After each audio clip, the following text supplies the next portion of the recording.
Hello, ನಮಸ್ತೆ ಎಲ್ರಿಗೂ. ಎಲ್ಲ ಹೇಗಿದ್ದೀರಾ? ಚೆನ್ನಾಗಿದ್ದೀರಾ ಅನ್ಕೋತೀನಿ. ನಾನು ಚೆನ್ನಾಗಿದ್ದೀನಿ. ನಾನು ನಿಮ್ಮ ವೀಣಾ ಸುರೇಶ್. ಎಲ್ಲರಿಗೂ ನನ್ನ ಕಾರ್ಯಕ್ರಮವಾದ ಕಥಾಸರಣಿ ರಾಗಸುತಿ ಜೊತೆ ಕಾರ್ಯಕ್ರಮಕ್ಕೆ ಆತ್ಮೀಯ ಸ್ವಾಗತ. ಪ್ಲೀಸ್ ಪ್ಲೀಸ್ ಪ್ಲೀಸ್ ನೋಡ್ತಾ ಇರೋರು ಎಲ್ಲರೂ ತಪ್ಪದೆ ಸಬ್ಸ್ಕ್ರೈಬ್ ಮಾಡ್ಕೊಳ್ಳಿ ನನ್ನ ಚಾನೆಲ್ಗೆ. ಇದು ನನ್ನ ಮೊದಲ ಕಥೆ, ಕೆಣಕುತ್ತಿದೆ ನಿನ್ನ ಕಣ್ಣೋಟ ಕಥೆಯ ಮುಂದುವರೆದ ಭಾಗ. ಪ್ಲೀಸ್ ಎಲ್ಲ ನೋಡಿ ಕೇಳಿ ಸಬ್ಸ್ಕ್ರೈಬ್ ಮಾಡ್ಕೊಳ್ಳಿ. ಇದುವರೆಗೂ ನನ್ನ ಚಾನೆಲ್ಗೆ ಸಬ್ಸ್ಕ್ರೈಬ್ ಮಾಡಿಕೊಂಡು ತಪ್ಪದೆ ಲೈಕು ಕಮೆಂಟು ಎಲ್ಲ ಕೊಡ್ತಾ ಇರೋರಿಗೆ ಹೃದಯಪೂರ್ವಕ ಧನ್ಯವಾದಗಳನ್ನ ಅರ್ಪಿಸ್ತೀನಿ. ನಿಮ್ಮ ಪ್ರೋತ್ಸಾಹ ಪ್ರೀತಿ ಎಲ್ಲ ಮುಂದೇನೂ ನನ್ನ ಚಾನೆಲ್ ಮೇಲೆ ಹೀಗೆ ಇರಲಿ, ನನ್ನ ಕಥೆಗಳ ಮೇಲೆ ಅಂತ ಕೇಳ್ಕೊಳ್ತೀನಿ. ಮೇಘನ ಅಂತೂ ಅವನು ಹೊರಗಡೆ ಬಂದಾಗಿನಿಂದ ಅವನ ಬೆನ್ನೇ ಬಿಟ್ಟಿರಲಿಲ್ಲ. ಅವನ ಜೊತೆಗೆ ಇರುವ ಒಂದು ಸಣ್ಣ ಅವಕಾಶವನ್ನು ವ್ಯರ್ಥ ಮಾಡುವುದು ಇಷ್ಟವಿರಲಿಲ್ಲ ಅವಳಿಗೆ. ಹೇಗಾದರೂ ಅವನು ತನ್ನೊಡನೆ ಮೊದಲಿನಂತೆ ಆದರೆ ಸಾಕು ಎನ್ನುವುದು ಒಂದೇ ಅವಳ ಗುರಿ. ತಾನು ಇಷ್ಟು ವರ್ಷ ಅವನ ಪ್ರೀತಿಗಾಗಿ ಮದುವೆ ಆಗದೇ ಕಾದಿದ್ದರೂ ಅವನನ್ನು ತನ್ನವನನ್ನಾಗಿ ಮಾಡಿಕೊಳ್ಳಲೇಬೇಕು ಎಂದು ಬಲವಾಗಿ ಅನ್ನಿಸಿತ್ತು ಅವಳಿಗೆ. ಅದಕ್ಕಾಗಿ ಶತಾಯಗತಾಯ ಪ್ರಯತ್ನ ಪಡುತ್ತಿದ್ದಳು ಅವಳು. ಅವಳಿಗೂ ಸಂಶಯವಿತ್ತು ಅವನ ಮೇಲೆ. ಅವಳು ಅವನನ್ನು ಸೂಕ್ಷ್ಮವಾಗಿ ಗಮನಿಸುತ್ತಿದ್ದಳು. ಇತ್ತೀಚೆಗೆ ತನ್ನಿಂದಾದಷ್ಟು. ತನ್ನನ್ನು ನೋಡಿದರೆ ಸಾಕು ಹಾವು ಮೆಟ್ಟಿದವರಂತೆ ಆಡುತ್ತಾನೆ. ತಾನು ಅವನ ಹತ್ತಿರ ಹೋಗಲು ಪ್ರಯತ್ನಪಟ್ಟಷ್ಟು ಅವನು ತನ್ನಿಂದ ದೂರ ಓಡುತ್ತಾನೆ. ಅವಳಿಗೆ ಪ್ರಾರ್ಥನಾ ಮೇಲೂ ಅನುಮಾನವಿತ್ತು. ಆದರೆ ಅವಳನ್ನು ನೋಡಿದರೆ ಅಂತಹ ಹುಡುಗಿ ಎಂದು ಎನಿಸಿರಲಿಲ್ಲ. ಹಳ್ಳಿಯ ಮುಗ್ಧತೆ ಇನ್ನೂ ಇದೆ ಅವಳಲ್ಲಿ.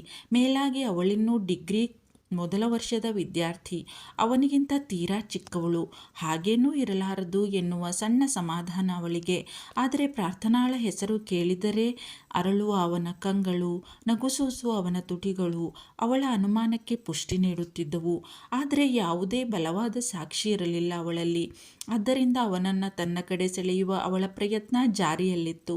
ಬಂದ ಅತಿಥಿಗಳನ್ನು ಕರೆದುಕೊಂಡು ಸ್ಟೇಜ್ಗೆ ಹೋಗುತ್ತಿದ್ದ ಇಬ್ಬರನ್ನೂ ಆಗತಾನೇ ಹೊರಬರುತ್ತಿದ್ದ ಮಮತಾ ಗಮನಿಸಿದ್ದಳು. ಪಕ್ಕದಲ್ಲೇ ಇದ್ದ ಗೆಳತಿಯ ಕಿವಿಯಲ್ಲಿ ಪಿಸುಗುಟ್ಟಿದಳು. ನೋಡೆ ಪಾರಿ, ಆ ಮೇಡಮ್ಮು ಮತ್ತು ಪ್ರೊಫೆಸರು ಹೆಂಗೆ ಜತೆನಾಗೆ ಅವರೇ, ಎಲ್ಲಾರನ್ನೂ ಕರ್ಕಬತ್ತವ್ರೆ ಅನ್ನಿಸ್ತದೆ ಎಂದು. ಅತ್ತ ನೋಡಿದವಳ ಮುಖ ಚಿಕ್ಕದಾಯಿತು ಒಂದು ಕ್ಷಣ. ಹೌದು, ಇಬ್ಬರೂ ಜೊತೆಯಲ್ಲಿಯೇ ಬಂದ ಅತಿಥಿಗಳನ್ನು ಸ್ವಾಗತಿಸ್ತಾ ಇದ್ದಾರೆ. ಇದ್ರೇನಾಯಿತು, ನಾಳಿಕೆ ಅವರಿಬ್ಬರೇ ತಾನೇ ಮದುವೆ ಆಯ್ತಾ ಇರೋದು. ಭಾವಿ ಜೋಡಿ ಜೊತೆಗೆ ಓಡಾಡಿದ್ರೆ ತಪ್ಪೇನಿದೆ ಅಲ್ವಾ? ಅದ್ಯಾಕೆ ನಂಗೆ ಬೇಸರ ಆಗಬೇಕು?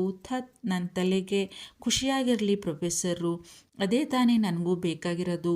ಮೇಘನಾ ಮೇಡಮ್ ಜೊತೆನಾಗಿ ಅವರ ಖುಷಿಯದೆ ಅಂದರೆ ಅದೇ ಆಗಲಿ ಅಲ್ವಾ? ಅಷ್ಟಕ್ಕೂ ನಂಗ್ಯಾಕೆ ಏನಾರ ಅನ್ನಿಸ್ಬೇಕು? ಕತ್ತಿನಲ್ಲಿ ಬೆಚ್ಚಗೆ ಬಚ್ಚಿಟ್ಟಿದ್ದ ಅವನೇ ಕಟ್ಟಿದ್ದ ತಾಳಿಯನ್ನು ಸವರಿತು ಅವಳ ಕೈ. ಇದಕ್ಕೇನಾರ ಅರ್ಥ ಆಯಿತಾ? ಯಾರ್ದೋ ಬಲವಂತಕ್ಕೆ ಅನಿವಾರ್ಯ ಕಾರಣಕ್ಕೆ ಬಿಗಿದ ತಾಳಿ ಇದು. ಅವರೇ ಹೇಳೋರಲ್ಲ, ಅವರಿಗೆ ಮದುವೆ ಆಗದೆ ಅಂತವ ಹೇಳ್ಕೊಳ್ಳೋಕ್ಕೂ ಇಷ್ಟ ಇಲ್ಲ. ಇನ್ನೆಂಥ ಅರ್ಥ ಇದ್ದಾತು ಈ ತಾಳಿಗೆ? ವಿಷಾದದ ನಗು ಮೂಡಿತು ಅವಳ ಮುಖದ ಮೇಲೆ. ಏನು ಯೋಚನೆ ಮಾಡ್ತಾ ಇದೆಯೇ? ಅವಾಗವಾಗ ಏನಾಗ್ತಾಯಿತೆ ನಿಂಗೆ? ಹಿಂಗೆ ಗರುಡ್ಗಮ್ದಂಗೆ ನಿಂತ್ಕೊಬಿಡ್ತೀಯ? ನಡಿ, ಇನ್ನೇನು ಎಲ್ಲರೂ ಭಾಷಣ ಶುರು ಮಾಡ್ತಾರೆ. ಅದು ಮುಗಿದ ಮೇಲೆ ನಮ್ಮದೇ ನಾಟಕ ಇರೋದು ಎಂದು ಗೆಳತಿಯನ್ನು ಎಚ್ಚರಿಸಿ ಅವಳನ್ನು ಸ್ಟೇಜ್ ಹಿಂದೆ ಕರೆತಂದಿದ್ದಳು ಮಮತಾ. ತಲೆ ಕೊಡುವಿದ ಪ್ರಾರ್ಥನಾ. ಯಾರ್ಯಾರ ಹಣೆನಾಗಿ ಏನೇನು ಬರೆದಿದ್ದಾನೋ ಭಗವಂತ, ಅದೇ ಆಗೋದು. ನಾವು ಬರೀ ಯೋಚನೆ ಮಾಡೋದಷ್ಟೇಯ ಎಂದುಕೊಂಡು ಗೆಳತಿಯ ಹಿಂದೆ ನಡೆದಿದ್ದಳು. ಮೇಘನಾದೇ ಸ್ವಾಗತ ಭಾಷಣ. ನಂತರ ಶರಶ್ಚಂದ್ರ ಮಾತನಾಡಿದ್ದ. ಅವನ ಗಂಭೀರ ಧ್ವನಿ ಕಾಲೇಜಿನಲ್ಲಿ ಪ್ರತಿಧ್ವನಿಸಿತ್ತು. ಆಕರ್ಷಕ ರೂಪ, ಮಾತುಗಾರ ಕೂಡ. ತನ್ನ ಮಾತಿನ ಮೋಡಿಯಲ್ಲಿ ವಿದ್ಯಾರ್ಥಿಗಳನ್ನು ಹಿಡಿದಿಟ್ಟುಕೊಳ್ಳುವ ಕಲೆಯನ್ನು ಚೆನ್ನಾಗಿಯೇ ಅರಿತಿದ್ದ ಅವನು. ವಿದ್ಯಾರ್ಥಿಗಳನ್ನು ಮಾತ್ರವಲ್ಲ, ತನ್ನ ಮುಂದಿದ್ದ ಯಾರನ್ನೇ ಆದರೂ ತನ್ನ ಮಾತಿನಿಂದಲೇ ಆಕರ್ಷಿಸುತ್ತಿದ್ದ ಶರಶ್ಚಂದ್ರ ಇಂದೂ ಹಾಗೆಯೇ. ಅವನ ಮಾತಿನ ಮೋಡಿಗೆ ಒಂದು ಸೂಜಿ ಬಿದ್ದರೂ ಕೇಳಿಸುವಷ್ಟು ನಿಶ್ಶಬ್ದ ಮನೆ ಮಾಡಿತ್ತು ಅಲ್ಲಿ. ಎಷ್ಟು ಚೆಂದಾಗಿ ಮಾತಾಡ್ತಾರಲ್ವೇನೆ ಪಾರಿ ನಮ್ಮ ಪ್ರೊಫೆಸರು. ಕೇಳಿದ್ರೆ ಕೇಳ್ತಾನೇ ಇರಬೇಕು ಅನ್ನಿಸ್ತದೆ. ಅವರ ಧ್ವನಿನೂ ಹಂಗೆ ಅದೇ ಬಿಡು. ನೋಡೋಕೆ ಮಾತ್ರ ಚೆಂದಾಕಿರೋದಲ್ಲ ಪ್ರೊಫೆಸರು, ಮಾತನ್ನೂ ಹಂಗೆ ಆಡ್ತಾರೆ ಅಲ್ವೇನೆ ಎಂದಿದ್ದಳು ಮಮತಾ ಪ್ರಾರ್ಥನಾಳ ಹತ್ತಿರ. ಮಮತಾ ಸ್ವಲ್ಪ ಹೊತ್ತು ತನ್ನ ಭಯವನ್ನು ಮರೆತಿದ್ದಳು ಅವನ ಮಾತು ಕೇಳುತ್ತಾ. ಅವನ ಧ್ವನಿ ಕೇಳಿ ಸ್ವಲ್ಪ ಹೊತ್ತಿನ ಮುಂಚೆ ತನ್ನನ್ನು ಎಳೆದು ತೋಳಿನಲ್ಲಿ ಬಳಸಿಕೊಂಡು ತನ್ನ ಕಿವಿಯಲ್ಲಿ ಪಿಸುಗುಟ್ಟಿದ್ದ ಅವನ ಮೋಹಕ ಧ್ವನಿ ಮತ್ತೆ ನೆನಪಾಯಿತು ಪ್ರಾರ್ಥನಾಗೆ. ಮುಖವೆಲ್ಲ ಬಿಸಿಯಾದಂತಾಯಿತು. ನಿಜವಾಗ್ಲೂ ಅವರೇನಾ ಈಗ ಮಾತಾಡ್ತಾ ಇರೋದು? ಎಷ್ಟು ಗಂಭೀರವಾಗಿ. ನಂತಾವು ಮಾತ್ರ ಅದ್ಯಾಕೆ ಹಂಗೆ ಆಡ್ತಾರೋ ಈ ಪ್ರೊಫೆಸರು ಅವನ ಕಂಪಿಸುವ ಪಿಸುಧ್ವನಿ ಕಿವಿಯಲ್ಲೇ ಇತ್ತು ಇನ್ನೂ ಅವಳಿಗೆ.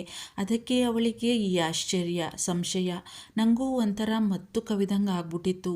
ಅವರ ತೋಳ ಹಿಡಿತದಲ್ಲಿ ಒಂದು ಥರದ ಭದ್ರತಾ ಭಾವ, ತಾನು ಸುರಕ್ಷಿತವಾಗಿದ್ದೇನೆ ಎನ್ನುವ ಅನಿಸಿಕೆ.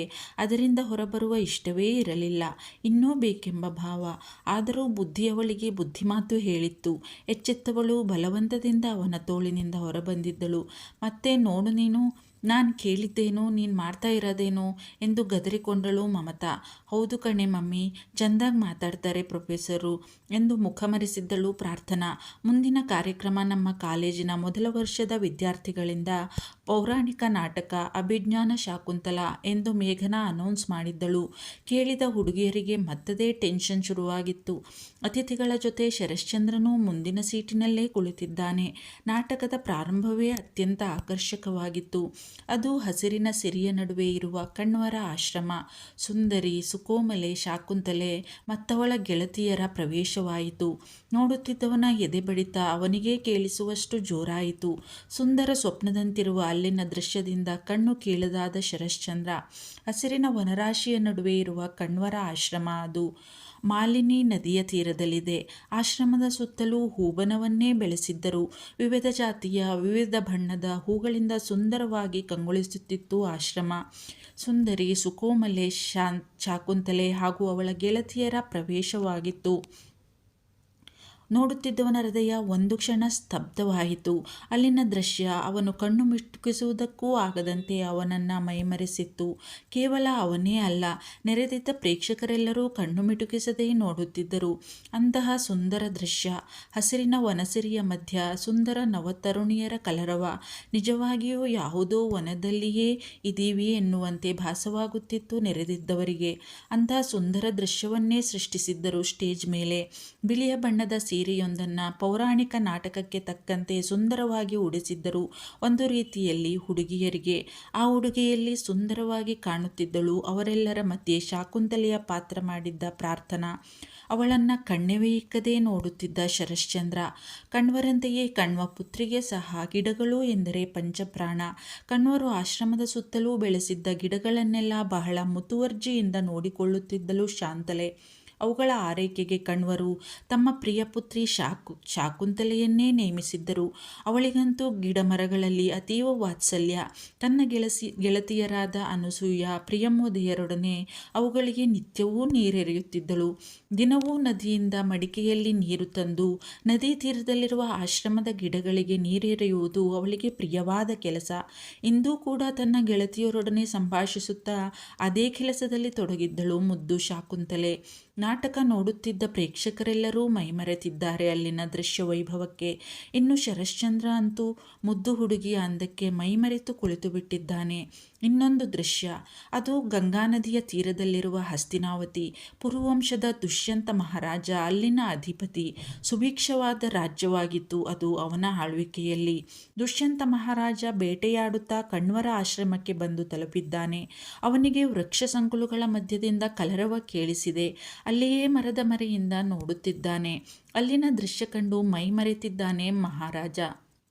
ಶಾಕುಂತಲೆಯು ಗೆಳತಿಯರೊಡನೆ ನಗುತ್ತಾ ಮಾತನಾಡುತ್ತಾ ಗಿಡಗಳಿಗೆ ತಾನು ಮಡಿಕೆಯಿಂದ ತಂದಿದ್ದ ನೀರನ್ನು ಹಾಕುತ್ತಿದ್ದಾಳೆ. ಮರದ ಮರೆಯಿಂದ ನೋಡುತ್ತಿದ್ದ ಮಹಾರಾಜ ದುಷ್ಯಂತ. ಅವಳ ಸುಂದರ ವದನಾರವಿಂದದ ಸೊಬಗು, ಅವಳ ನಗುವಿನ ಪರಿ, ನಡಿಗೆಯ ಲಾಲಿತ್ಯ ಎಲ್ಲವನ್ನೂ ನೋಡಿ ಮೈಮರೆತಿದ್ದ ಈ ಶಾಕುಂತಲೆ ಇದ್ಯಾವುದರ ಪರಿವೆಯೇ ಇಲ್ಲದೆ ತನ್ನ ಗೆಳತಿಯರೊಡನೆ ಸಂಭಾಷಿಸುತ್ತಾ ನಗುತ್ತಾ ಗಿಡಗಳಿಗೆ ನೀರೆರೆಯುವುದರಲ್ಲಿ ನಿರತಳಾಗಿದ್ದಾಳೆ. ಎಂತಹ ಸುಂದರ ದೃಶ್ಯಕಾವ್ಯ. ನೋಡುಗರಂತೂ ಉಸಿರು ಬಿಗಿ ಹಿಡಿದು ನೋಡುತ್ತಿದ್ದಾರೆ ನಾಟಕವನ್ನು. ಶರಶ್ಚಂದ್ರನಂತೂ ಸಂಪೂರ್ಣವಾಗಿ ಅವಳಲ್ಲೇ ಲೀನವಾಗಿ ಬಿಟ್ಟಿದ್ದ. ಅಷ್ಟು ಚೆನ್ನಾಗಿ ಮಾಡಿದ್ದರು ವಿದ್ಯಾರ್ಥಿಗಳು. ನೋಡುತ್ತಾ ಮೈಮರೆತಿದ್ದ ದುಷ್ಯಂತ. ಇಂತಹ ಆಶ್ರಮದಲ್ಲಿ ಇಂತಹ ಸುಂದರ ಕನ್ಯೆಯೇ, ಇಂತಹ ಸುಂದರ ಸುಕೋಮಲ ಕನ್ಯೆಯನ್ನು ಮಡಿಕೆಯಿಂದ ನೀರು ತಂದು ಗಿಡಗಳಿಗೆ ಹಾಕುವಂತಹ ಕಷ್ಟದ ಕೆಲಸಕ್ಕೆ ನೇಮಿಸಿದ್ದಾರಲ್ಲ ಕಣ್ವರು. ಬಹಳ ದಯಾಹೀನರು ಅವರು ಎನ್ನಿಸಿತ್ತು ಅವನಿಗೆ. ಅಷ್ಟರಲ್ಲಿ ಶಾಕುಂತಲೆಯ ಮುಖದ ಮೇಲೆ ಒಂದು ದುಂಬಿ ಆಕ್ರಮಣ ಮಾಡಿಬಿಟ್ಟಿತ್ತು. ಅದರಿಂದ ತನ್ನನ್ನು ರಕ್ಷಿಸಿಕೊಳ್ಳಲು ಗೆಳತಿಯರಿಗೆ ಹೇಳುತ್ತಾ ಅದರ ದಾಳಿಯಿಂದ ತಪ್ಪಿಸಿಕೊಳ್ಳಲು ಅತ್ತಿಂದಿತ್ತ ಓಡಾಡತೊಡಗಿದಳು ಶಾಕುಂತಲೆ. ನೋಡುತ್ತಿದ್ದವರಿಗೆ ನಿಜವಾಗಿಯೂ ಹೀಗೆಯೇ ನಡೆಯುತ್ತಿತ್ತು. ಯಾರಾದರೂ ಹೋಗಿ ಅವಳನ್ನು ರಕ್ಷಿಸಬಾರದೇ ಎನ್ನಿಸುವಷ್ಟು ನೈಜವಾಗಿ ಸೃಷ್ಟಿಸಿದ್ದರು ನಾಟಕದ ದೃಶ್ಯವನ್ನು. ಶರಶ್ಚಂದ್ರನಿಗಂತೂ ಈಗ ತಾನೇ ಹೋಗಿ ಅವಳನ್ನು ಅದರ ದಾಳಿಯಿಂದ ಬಚಾವ್ ಮಾಡಲೇ ಎನ್ನಿಸಿ ಚಡಪಡಿಸಿ ಬಿಟ್ಟಿದ್ದ ಕುಳಿತಲ್ಲಿಯೇ. ಗೆಳತಿಯರಿಗೆ ಎಲ್ಲವೂ ವಿನೋದವೇ. ಪ್ರಿಯಂ ಒದೆ, ನಮ್ಮಿಂದ ಆಗದು ಸಖಿ ಈ ಕಾರ್ಯ. ಇಲ್ಲಿನ ರಾಜ ದುಷ್ಯಂತ ಮಹಾರಾಜರಲ್ಲಿ ಹೇಳು. ಅವರು ಬಹಳ ಪರಾಕ್ರಮಿ ಎಂದು ಕೇಳಪಟ್ಟಿದ್ದೇನೆ. ಅವರು ನಿನ್ನನ್ನು ಇದರ ದಾಳಿಯಿಂದ ಖಂಡಿತ ರಕ್ಷಿಸುತ್ತಾರೆ ಎಂದು ನಗುತ್ತಿದ್ದಳು. ನಾನು ಇಲ್ಲಿ ಒದ್ದಾಡುತ್ತಿದ್ದರೆ ನಿನಗೆ ವಿನೋದವೇ ಪ್ರಿಯಂವದೆ ಎಂದು ಹುಸಿಕೋಪದಿಂದ ಮುಖ ಊದಿಸಿದ್ದಳು ಅತ್ತಿತ್ತ ಓಡಾಡುತ್ತಲೇ ಶಾಕುಂತಲೆ. ಮರದ ಮರೆಯಿಂದ ಹೊರಬಂದಿದ್ದ ದುಷ್ಯಂತನ ತೋಳು ಸೇರಿದ್ದಳು ಶಾಕುಂತಲೆ. ಭೃಂಗದ ದಾಳಿಯಿಂದ ತಪ್ಪಿಸಿಕೊಳ್ಳಲು ಓಡಾಡುತ್ತಾ ದುಷ್ಯಂತ ಅವಳ ಸೌಂದರ್ಯ ರಾಶಿಯನ್ನು ಹತ್ತಿರದಿಂದ ನೋಡಿ ಮೈಮರೆತಿದ್ದಾನೆ. ಇತ್ತ ನೋಡುತ್ತಿದ್ದ ಶರಶ್ಚಂದ್ರ ಚಡಪಡಿಸುತ್ತಿದ್ದಾನೆ ಅವಳನ್ನು ಬೇರೆಯವರ ತೋಳುಗಳಲ್ಲಿ ನೋಡಿ. ನಾಟಕ ಅದು ಎಂದು ತನ್ನ ಮನಸ್ಸಿಗೆ ಎಷ್ಟೇ ಸಮಜಾಯಿಷಿ ನೀಡಿದರೂ ಕೇಳುತ್ತಿಲ್ಲ ಅವನ ಮನಸ್ಸು. ಒಂದೇ ಸಮಯ ಒದ್ದಾಡಿ ಹೋದ ಕುಳಿತಲ್ಲಿಂದ ಎದ್ದು ಒಳ ನಡೆದು ಬಿಟ್ಟಿದ್ದ ಅವನು. ಅವಳಲ್ಲಿ ಅನುರಕ್ತನಾಗಿದ್ದ ಮಹಾರಾಜ ಅವಳಲ್ಲಿ ಪ್ರೇಮ ನಿವೇದನೆ ಮಾಡಿದ್ದ. ಗಾಂಧರ್ವ ಪದ್ಧತಿಯಂತೆ ವಿವಾಹವಾಗಿದ್ದ. ಹೀಗೆ ನಾಟಕ ಮುಂದುವರೆದಿತ್ತು. ನಾಟಕ ಮುಗಿದಾಗ ಅಲ್ಲಿ ಒಂದೇ ಸಮನೆ ಕರತಾಡನ ಕಿವಿಗಡಚಿಕ್ಕುವಂತೆ ಕೇಳಿಸುತ್ತಿತ್ತು ಚಪ್ಪಾಳೆಯ ಸಪ್ಪಳ. ಬೇರೆಯದೇ ಒಂದು ಲೋಕವನ್ನು ತೆರೆದಿರಿಸಿದ್ದರು ನಾಟಕದ ಮೂಲಕ ವಿದ್ಯಾರ್ಥಿಗಳು. ಅಲ್ಲೇ ಹಿಂದೆ ಕುಳಿತು ನಾಟಕ ವೀಕ್ಷಿಸುತ್ತಿದ್ದ ಅನೀಶ್ ಮಮತಾಳನ್ನು ನೋಡಿ ಕಳೆದೇ ಹೋಗಿದ್ದ. ಮುಂದಿನ ಕಾರ್ಯಕ್ರಮ ಮುಂದುವರಿಯುತ್ತಿತ್ತು. ನಾಟಕ ಮುಗಿಸಿದ ಹುಡುಗಿಯರು ಡ್ರೆಸ್ಸಿಂಗ್ ರೂಮ್ನತ್ತ ತೆರಳಿದ್ದರು. ಇಂತಹ ವೇಷಭೂಷಣ ತೊಟ್ಟು ಅಭ್ಯಾಸವಿಲ್ಲದ ಹುಡುಗಿಯರು ನಿಜಕ್ಕೂ ಸುಸ್ತಾಗಿ ಬಿಟ್ಟಿದ್ದರು. ಅಂತಹ ವಸ್ತ್ರವಿನ್ಯಾಸವನ್ನು ಸಂಭಾಳಿಸುವುದು ತುಂಬಾ ಕಷ್ಟದ ಕೆಲಸವಾಗಿತ್ತು. ಬೇಗ ಅವನ್ನೆಲ್ಲ ಬದಲಾಯಿಸಿದರೆ ಸಾಕಿತ್ತು ಅವರಿಗೆ. ಇನ್ನೂ ನಾಟಕದ ಗುಂಗಿನಲ್ಲಿಯೇ ಇದ್ದ ಅನೀಶ್ ಎಚ್ಚೆತ್ತು ಗೆಳೆಯನನ್ನು ಹುಡುಕಿದ. ಎಲ್ಲಿಯೂ ಕಣ್ಣಿಗೆ ಬೀಳಲಿಲ್ಲ ಶರಶ್ಚಂದ್ರ. ಎಲ್ಲಿ ಹೋದ ಇವನು? ಇಲ್ಲಿಯೇ ಮುಂದೆ ಕುಳಿತಿರಬೇಕಿತ್ತಲ್ಲ ಎಂದುಕೊಂಡವನು ಸೀದಾ ಅವನ ಕ್ಯಾಬಿನ್ನತ್ತ ನಡೆದ. ಇಲ್ಲಿ ಇಲ್ಲ ಎಂದರೆ ಪಕ್ಕ ಅಲ್ಲೇ ಇರುತ್ತಾನೆ ಎಂದು ತಿಳಿದಿತ್ತು ಅವನಿಗೆ. ಅವನ ಅನಿಸಿಕೆ ಸುಳ್ಳಾಗಲಿಲ್ಲ. ಅಲ್ಲಿಯೇ ಇದ್ದ ಶರಶ್ಚಂದ್ರ. ಅಲ್ಲಿಯೇ ತನ್ನ ಪ್ಯಾಂಟಿನ ಎರಡೂ ಜೇಬಿಗೆ ತನ್ನ ಕೈಗಳನ್ನು ತೂರಿಸಿಕೊಂಡು ಅತ್ತಿಂದಿತ್ತ ಓಡಾಡುತ್ತಿದ್ದ. ತನ್ನ ಮನಸ್ಸನ್ನು ಶಾಂತಗೊಳಿಸಿಕೊಳ್ಳುವ ಪ್ರಯತ್ನ ಅವನು. ಇದ್ಯಾಕೋ ಚಂದ್ರು, ಕಾಲು ಸುಟ್ಟ ಬೆಕ್ಕಿನ ಹಾಗೆ ಹಿಂಗೆ ತಿರುಗ್ತಾ ಇದೆಯಾ? ಯಾಕೆ, ಏನಾಯಿತು? ನೀನು ಈ ಸಮಯದಲ್ಲಿ ಅಲ್ಲಿ ಇರಬೇಕಿತ್ತಲ್ವಾ?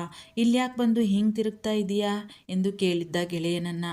ಎಚ್ಚೆತ್ತ ಶರಶ್ಚಂದ್ರ, ನನ್ನ ವಿಷಯ ಬಿಡು, ನೀನು ಯಾವಾಗ ಬಂದೆ? ನನ್ನ ಹತ್ರ ಯಾಕೆ ಬರಲಿಲ್ಲ? ಎಲ್ಲಿ ಕೂತಿದ್ದೆ ಎಂದು ವಿಷಯ ಮರೆಸಿದ್ದ ಗೆಳೆಯನ ಹೆಗಲಿಗೆ ಕೈ ಹಾಕಿ. ವರ್ಷದ ಕೊನೆಯ ಫೈನಲ್ ಎಕ್ಸಾಮ್ ಮುಗಿಸಿ ವಿದ್ಯಾರ್ಥಿಗಳೆಲ್ಲ ನಿರಾಳರಾಗಿದ್ದಾರೆ. ತಮ್ಮ ತಮ್ಮ ಊರುಗಳಿಗೆ ಹೊರಡುವ ಉತ್ಸಾಹ ಅವರಿಗೆ. ತಮ್ಮವರನ್ನು ಕಾಣುವ ತವಕ, ಹೆತ್ತವರನ್ನು, ಒಡಹುಟ್ಟಿದವರನ್ನು ನೋಡುವ ಉತ್ಸಾಹ. ಪ್ರಾರ್ಥನಾ ಮಾತ್ರ ಚಿಂತಾಕ್ರಾಂತಳಾಗಿ ಹಾಸ್ಟೆಲ್ನ ತನ್ನ ರೂಮಿನ ಕಾಟ್ ಮೇಲೆ ಕುಳಿತು ಬಿಟ್ಟಿದ್ದಾಳೆ. ಅವಳಿಗೆ ಇದ್ಯಾವುದನ್ನೂ ತನಗೆ ಅನುಭವಿಸುವ ಅದೃಷ್ಟವಿಲ್ಲ ಎಂದು ದುಃಖಿಸುವುದೋ ಅಥವಾ ಈಗ ತಾನು ತನಗೆ ಸಂಬಂಧವೇ ಇಲ್ಲದವರ ಮನೆಗೆ ಹೋಗಬೇಕು, ಅಲ್ಲಿ ತಾನು ಹೊಂದಿಕೊಳ್ಳಬೇಕು ಎಂದು ಮರುಗುವುದೋ ತಿಳಿಯದಂತಾಗಿತ್ತು. ಮಮತಾಳಿಗೂ ತನ್ನ ಗೆಳತಿಯ ಮನಸ್ಥಿತಿಯ ಅರಿವಿತ್ತು. ಅವಳ ದುಃಖದ ಆಳ ಅವಳಿಗೂ ತಿಳಿದಿತ್ತು. ಆದರೆ ಏನು ತಾನೇ ಮಾಡಲು ಸಾಧ್ಯ? ಪರಿಸ್ಥಿತಿ ಹೀಗಿರುವಾಗ ಯಾರೂ ಏನು ಮಾಡಲು ಸಾಧ್ಯವಿಲ್ಲ. ಬಂದಿದ್ದನ್ನು ಬಂದ ಹಾಗೆಯೇ ಅನುಭವಿಸಲೇಬೇಕು. ಗೆಳತಿಯ ಭುಜದ ಸುತ್ತ ತನ್ನ ಕೈ ಬಳಸಿದಳು ಮಮತಾ. ಮಮ್ಮಿ, ನಾನ್ಯಾವ ಪಾಪ ಮಾಡಿದೆ ಅಂತವಾ ಆ ದೇವರು ನನಗೆ ಇಂಥ ಸ್ಥಿತಿಗೆ ತಂದು ಮಡಗ್ದ ಹೇಳು? ನಾನು ಹುಟ್ಟಿದ್ರಿಂದ ತಾನೇ ಅಮ್ಮ ಹೋಗಿದ್ದು. ಹುಟ್ಟದೇ ಇದ್ದರೆ ಚೆನ್ನಾಗಿರೋದು ನಾನು. ಎಲ್ಲ ಹೇಳೋರಲ್ಲ ನಾನು ಅನಿಷ್ಟ ಅಂತವಾ? ನಿಜಾನೇ ಅದು ಮಮ್ಮಿ. ನಾನು ಹುಟ್ಟಿದಾಗಲೇ ಅಮ್ಮನ್ನ ನುಂಗ್ಕೊಂಡಿರೋಳು. ಅನಿಷ್ಟನೇಯ. ಈಗ ನೋಡು, ನನಗೆ ಅಂತವ ಇದ್ದೋರು ಅಜ್ಜಮ್ಮ ಒಬ್ರೇಯ ಅಂದ್ಕಂಡೇ ಬದುಕ್ದೋಳು ನಾನು. ಅವರು ನನ್ನ ಸಾವಾಸ ಸಾಕು ಅಂತವ ನನ್ನ ಬಿಟ್ಟು ಹೊಂಟೋದ್ರು. ನಾನು ಯಾರಿಗೂ ಬ್ಯಾಡ ಮಮ್ಮಿ, ನಾನು ಅನಿಷ್ಟನೇಯ ಎಂದು ಅತ್ತು ಬಿಟ್ಟಿದ್ದಳು ಪ್ರಾರ್ಥನಾ. ಅವಳು ಅಳಲಿ ಅತ್ತಾದರೂ ಅವಳಿಗೆ ಸಮಾಧಾನ ಆಗಲಿ ಎಂದು ಅವಳ ಬೆನ್ನು ಸವರುತ್ತಾ ಕುಳಿತು ಬಿಟ್ಟಿದ್ದಳು ಮಮತಾ. ಅತ್ತು ಸ್ವಲ್ಪ ಹೊತ್ತಿಗೆ ಸಮಾಧಾನಗೊಂಡಿದ್ದಳು ಪ್ರಾರ್ಥನಾ. ನೋಡು ಪಾರಿ, ನೀನು ಹಿಂಗೆ ಅಳ್ತಾ ಇದ್ರೆ ನಿನ್ನ ಆರೋಗ್ಯ ಹಾಳಾಯ್ತದೆ. ನನಗೂ ಬೇಸರ ಆಯ್ತದೆ ಕಣೆ. ದ್ಯಾವರು ಯಾರ್ಯಾರ ಹಣೆನಾಗೆ ಏನೇನು ಬರ್ದವನೋ ಅದೇ ಆಯ್ತದೆ ಪಾರಿ. ನೀನ್ಯಾಕೆ ಕನಿಷ್ಠ ಆಯ್ತೀಯ ಹೇಳು? ಹಂಗಂದವರಿಗೆ ಬುದ್ಧಿ ಇಲ್ಲ ಅಷ್ಟೇಯ ಎಂದಿದ್ದಳು ಮಮತಾ. ವಿಷಾದದ ನಗು ಮೂಡಿತು ಅವಳ ಮುಖದ ಮೇಲೆ. ಈಗ ನೋಡು ಮಮ್ಮಿ, ಎಲ್ಲರೂ ತಮ್ಮ ಊರಿಗೆ, ತಮ್ಮ ಮನೆಗೆ, ತಮ್ಮವರನ್ನು ನೋಡೋಕ್ಕೆ ಒಯ್ತೀವಿ ಅಂತಾವ ಎಷ್ಟು ಖುಷಿಯಾಗವ್ರೆ. ಆದರೆ ನಂಗ್ಯಾರವ್ರೆ ಹೇಳು? ನಮ್ಮೂರು ಅನ್ನೋಕ್ಕೆ ನಂದು ಅಂತಿರೋ ಊರು ಪರವೂರಾಗೋಯ್ತು. ನನ್ನವರು ಅಂತಹ ಒಂದು ನರಪಿಳ್ಳೆನೂ ಇಲ್ದಂಗಾಯ್ತು. ಏನೈತೆ ನನಗೆ ಹೇಳು ಎಂದು ಕಣ್ತುಂಬಿಕೊಂಡಿದ್ದಳು ಪ್ರಾರ್ಥನಾ. ಏನು ಮಾಡೋಕ್ಕಾಯ್ತದೆ ಹೇಳು ಪಾರಿ? ನಾವು ಆ ಪರಿಸ್ಥಿತಿನಾಗೆ ಪ್ರೊಫೆಸರ್ ಹೆಲ್ಪ್ ಕೇಳದೆ ಬ್ಯಾರೆ ದಾರಿನೇ ಇರಲಿಲ್ಲ ನನಗೆ ಕಣೆ. ಇಲ್ಲಾಂದಿದ್ರೆ ಆ ಅಂಕಲ್ ಜೊತೆಗೆ ನಿನ್ನ ಮದುವೆ ಮಾಡಿಬಿಡೋರು ಆ ನಿನ್ನ ಚಿಕ್ಕಮ್ಮ ಅನ್ನಿಸ್ಕೊಂಡಿರೋ ಹೆಂಗಸು ಎಂದಿದ್ದಳು ಮಮತಾ. ನೀನು ಮಾಡಿರೋದು ಸರಿಯಾಗಿಯೇ ಐತೆ ಮಮ್ಮಿ. ಇಲ್ಲಾಂದರೆ ನಾನು ಜೀವಸಹಿತ ಇರ್ತಾ ಇರಲಿಲ್ಲ. ನಿನ್ನ ಉಪಕಾರವ ಹ್ಯಾಂಗೆ ತೀರ್ಸೋದೋ ಕಾಣೆ ಎಂದಿತ್ತು ಹುಡುಗಿ. ಮತ್ತದೇ ಹೇಳ್ಬಿಟ್ಟು ನನ್ನ ಹತ್ರ ಬೈಸ್ಕತೀಯ ಕಣೆ ಪಾರಿ ನೀನು. ನಿನ್ನ ಮಧ್ಯ ಋಣ ಉಪಕಾರ ಅಂತ ವಿಷಯನೇ ಬರಬಾರ್ದು ಕಣೆ. ನಾನ್ಯಾರೋ ಹೊರಗಿನೋಳ, ನಿನ್ನ ಗೆಳತಿನೇ ಅಲ್ವಾ? ಏನು ಮಾತು ಅಂತ ಆಡ್ತೀಯ ನೋಡು ಮತ್ತೆ ಎಂದು ಗದರಿದ್ದಳು ಮಮತಾ. ತಪ್ಪಾಯ್ತು ಕಣೆ, ಹೋಗ್ಲಿ ಬಿಡು. ಈಗ ನಾವು ಯಾವಾಗ ಹೋಗೋದು ಪ್ರೊಫೆಸರ್ ಮನೆಗೆ? ನೀನು ನನ್ನ ಅಲ್ಲಿ ಬಿಟ್ಬಿಟ್ಟು ನಿಮ್ಮ ಮನೆಗೆ ಹೋಗ್ಬಿಟ್ಟು ಬಾ ಸ್ವಲ್ಪ ದಿನ ಮಮ್ಮಿ. ಪಾಪ ಆಂಟಿ ಅಂಕಲ್ ನಿನಗೋಸ್ಕರ ಕಾಯ್ತಾ ಇರ್ಬೋದು. ನನಗೋಸ್ಕರ ನೀನು ಮನೆಗೆ ಹೋಗ್ದಂಗೆ ಇರಂಗಾಯ್ತು ಅಂತ ಬೇಜಾರಾಯ್ತಾ ಅದೇ ಕಣೆ ಎಂದಳು ಪ್ರಾರ್ಥನಾ. ನಾನು ಫೋನಲ್ಲೇ ಹೇಳಿ ಮಡಗಿದ್ದೀನಿ ಕಣೆ ಅಮ್ಮ ಅಪ್ಪಂಗೆ. ನಾನು ಜಾಸ್ತಿ ದಿನ ಊರಲ್ಲಿ ಇರೋಕ್ಕಾಗಕ್ಕಿಲ್ಲ ಅಂತವ. ಅವರಿಗೂ ಅರ್ಥ ಆಯ್ತದಲ್ವಾ? ನಿನ್ನ ವಿಷಯ ಅಂತಾದರೆ ಅವರೇನಾದರೂ ಹೇಳಾರ ಹೇಳು? ನಂತರ ನಿನ್ನ ಕೂಡ ಅವರ ಮಗಳು ಅಂತಲೇ ಅವರು ಅಂದ್ಕೊಂಡಿರೋದು. ನೀನೇನು ಯೋಚನೆ ಮಾಡಬೇಡ ಪಾರಿ. ಸುಮ್ಮನೆ ಏನೇನೋ ಯೋಚಿಸಿ ತಲೆ ಕೆಡಿಸ್ಕೋಬೇಡ ನೀನು ಎಂದಿದ್ದಳು ಮಮತಾ. ಅವಳ ಅಪ್ಪ ಅಮ್ಮನ ವಿಶಾಲವಾದ ಮನಸ್ಸು ಪ್ರಾರ್ಥನಾಗೂ ತಿಳಿದ ವಿಷಯವೇ. ಮಮ್ಮಿ, ನನಗೂ ಗೊತ್ತದೆ ಆಂಟಿ ಅಂಕಲ್ ನನ್ನ ವಿಷಯ ಅಂದರೆ ಏನೂ ಅನ್ನಕ್ಕಿಲ್ಲ ಅಂತವ. ಆದರೂ ಪಾಪ ಅವರಿಗೂ ಅವರ ಮಗಳು ರಜದಾಗಾದರೂ ತಮ್ಮ ಜೊತೆಯಾಗಿರಲಿ ಅಂತವ ಆಸೆ ಇರೋಕ್ಕಿಲ್ವಾ? ಹೆಂಗಾರ ಆಗಲಿ ನೀನು ಒಂದು 4 ದಿನ ಹೋಗ್ಬಿಟ್ಟು ಬಾ ಊರಿಗೆ ಎಂದಿದ್ದಳು ಹುಡುಗಿ. ಆಯ್ತಮ್ಮ ತಾಯಿ, ನೀನೆಲ್ಲಿ ಬಿಡ್ತೀಯ ನಾನು ಹೋಗೋಕ್ಕಿಲ್ಲ ಅಂದರೆ? ಈಗ ಬಾ, ಬಟ್ಟೆ ಬರನೆಲ್ಲ ತುಂಬ್ಕೊಬಿಡವ. ನಾಳಿಕೆ ಪ್ರೊಫೆಸರು ಬನ್ನಿ ಅಂದರೂ ಅನ್ಬೋದು. ಯಾವುದಕ್ಕೂ ನಾವು ರೆಡಿಯಾಗಿರ್ಬೇಕಲ್ವಾ ಎಂದಿದ್ದಳು ಮಮತಾ ಮುಂದಾಲೋಚನೆ ಮಾಡಿ. ಇವಳಿಗೂ ಅದು ಸರಿ ಎನ್ನಿಸಿ ಎದ್ದು ನಡೆದಿದ್ದಳು ಗೆಳತಿಯ ಹಿಂದೆ. ಕಾಲೇಜ್ ಮುಗಿಸಿ ಬೇಗನೆ ಮನೆಗೆ ಬಂದಿದ್ದ ಶರಶ್ಚಂದ್ರ. ಅನೀಶ್ ಅವನ ಕೆಲಸದ ಮೇಲೆ ಹೊರಗಡೆಗೆ ಹೋಗಿದ್ದ. ರಂಗಜ್ಜ ಅಡುಗೆ ಮನೆಯಲ್ಲಿ ಏನೋ ಮಾಡುತ್ತಿದ್ದರು. ಶಾಂಭವಿ ಇನ್ನೂ ಮನೆಗೆ ಬಂದಿರಲಿಲ್ಲ. ರಂಗಜ್ಜ ಕರೆದಿದ್ದ ಶರಶ್ಚಂದ್ರ. ಅರೇ ಚಂದ್ರು, ಇವತ್ತ್ಯಾಕೆ ಬ್ಯಾಗ್ನೇ ಮನೆಗೆ ಬಂದ್ಬಿಟ್ಟಿದೆಯಾ? ಹುಷಾರಾಗಿದೆಯಾ ತಾನೇ ಅಂದರು ಆಶ್ಚರ್ಯ ಭಯದಿಂದ ಅವರು. ಶರಶ್ಚಂದ್ರ ಮನೆಗೆ ಬೇಗ ಬರುವುದು ಬಹಳ ಅಪರೂಪವೇ. ಅವನ ಜವಾಬ್ದಾರಿ ಅಂಥದ್ದು, ಅದು ಅವರಿಗೂ ಗೊತ್ತು. ಅದಕ್ಕೆ ಈ ಆಶ್ಚರ್ಯ ಅವನನ್ನು ಈ ಸಮಯದಲ್ಲಿ ಮನೆಯಲ್ಲಿ ನೋಡಿ ಗಾಬರಿಯೂ ಆಗಿತ್ತು ಅವರಿಗೆ. ಗಾಬರಿ ಆಗಬೇಡಿ ರಂಗಜ್ಜ, ನನಗೇನೂ ಆಗಲಿಲ್ಲ. ಕೆಲಸ ಇರಲಿಲ್ಲ ಇವತ್ತು ಅಷ್ಟೊಂದು, ಅದಕ್ಕೆ ಬೇಗ ಬಂದ್ಬಿಟ್ಟೆ ಅಷ್ಟೇ ಎಂದಿದ್ದ ಶರಶ್ಚಂದ್ರ. ಸಂತೋಷ ಕಣಪ್ಪ, ನೀನು ಬೇಗ ಬಂದದ್ದು ನೋಡಿ ಗಾಬರಿ ಆಗ್ಬಿಟ್ಟಿತ್ತು. ನೀನು ಹಿಂಗೆಲ್ಲ ಬರಲ್ವಲ್ಲ ಅದಕ್ಕೆಯ ಎಂದು ಸಮಾಧಾನದ ಉಸಿರು ಬಿಟ್ಟರು ಅವರು. ಕೂತ್ಕೊಳ್ಳಿ ರಂಗಜ್ಜ, ಮಾತಾಡೋದಿದೆ ನಿಮ್ಮ ಹತ್ರ ಸ್ವಲ್ಪ. ಅಲ್ಲಿಯೇ ಕುಳಿತರು ಅವರು. ರಂಗಜ್ಜ, ಈಗೊಂದು ಸ್ವಲ್ಪ ತಿಂಗಳ ಹಿಂದೆ ನನಗೆ ಜ್ವರ ಬಂದಾಗ ಬಂದಿತ್ತಲ್ಲ ಹುಡುಗಿ, ತಕ್ಷಣ ನೆನಪಾಗಿತ್ತು ಅವರಿಗೆ. ಅವಳೆಂದರೆ ಏನೋ ಮಮತೆ ಅವರಿಗೆ. ಚಂದ್ರು, ಪುಟ್ಟಮ್ಮ, ಏನಾಯ್ತು ಅವಳಿಗೆ? ಚಂದಾಕವಳೆ ತಾನೇ? ಭಾಳ ಒಳ್ಳೆ ಕೂಸು ಅದು ಎಂದಿದ್ದರು ರಂಗಜ್ಜ ಸ್ವಲ್ಪ ಕೂಡ ತಡ ಮಾಡದೆ. ಅವರ ಮಾತಿನಿಂದ ಆಶ್ಚರ್ಯವಾಯಿತು ಅವನಿಗೆ. ಈ ಹುಡುಗಿ ಅಂದರೆ ರಂಗಜ್ಜನಿಗೆ ಎಷ್ಟು ಮಮತೆ ಪ್ರೀತಿ. ಇನ್ನೂ ನೆನಪಲ್ಲಿದ್ದಾಳೆ ಅವಳು. ಹುಡುಗಿ ಎಂಥವರಿಗೂ ಮೋಡಿ ಮಾಡಿಬಿಡುತ್ತಾಳೆ. ಅವಳ ಮುದ್ದು ಮುಖ ನೆನಪಾಗಿ ಮುಗುಳ್ನಕ್ಕ ಶರಶ್ಚಂದ್ರ.